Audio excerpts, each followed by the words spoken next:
নরসিংদীর নাম নিলেই নাকি ভিডিও ফর ইউতে চলে যায়। নরসিংদীর ভাই বোনেরা তোমরা সবাই কোথায়? আমার ভিডিওতে চলে আসো, দেখি আমার এই ভিডিওটা ফর ইউতে যায় কিনা। তো আজকে হচ্ছে আমি মেলা কাজ করব। আজকে হচ্ছে মেহমান চলে গেছে, তো মেহমান চলে যাওয়ার পর আমার মতো কে কে হচ্ছে ঘরের অনেক কাজ করে নেন। প্রথমে আমি হচ্ছে দুইটা বিছানা চাদর নিয়ে নিলাম, দুইটা বিছানায় দুইটা চাদর বিছিয়ে দেব। আর রুমগুলার কি নাজেহাল অবস্থা দেখতেই পারছেন।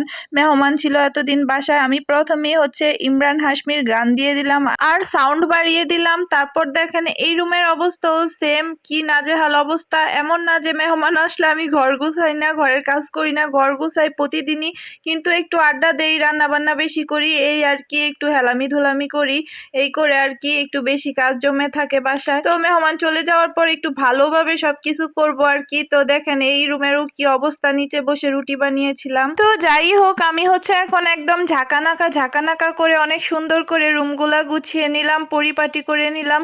আর মেহমান এসে চলে যাওয়ার পর হচ্ছে রুমগুলা এমনিতেই অনেক বেশি খালি খালি লাগে, ফাঁকা ফাঁকা লাগে। তো কি আর করার, মেহমান আসবে যাবে, এটাই তো স্বাভাবিক।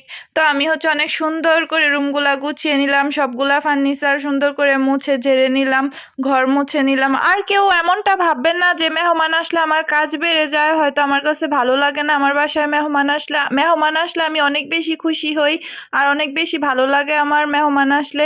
এখানে দেখেন অনেকগুলা কাপড় জমে আছে, এই কাপড়গুলা এবার ধুতে হবে আমার। আর এখন হচ্ছে গোসলে চলে যাব, কাপড়গুলা ধুয়ে, আর কোনো কাজ নেই এখন। আর আমার মতো এমন কে কে আছেন বলেন তো, 2-1 ঘন্টার জন্য যদি কোনো মেহমান আসে আমার বাসায়, তাহলে ওরা চলে যাওয়ার পর হচ্ছে আমি পুরো ঘর একদম ভালোভাবে ঝাঁকানাকা করে গুছিয়ে নেই।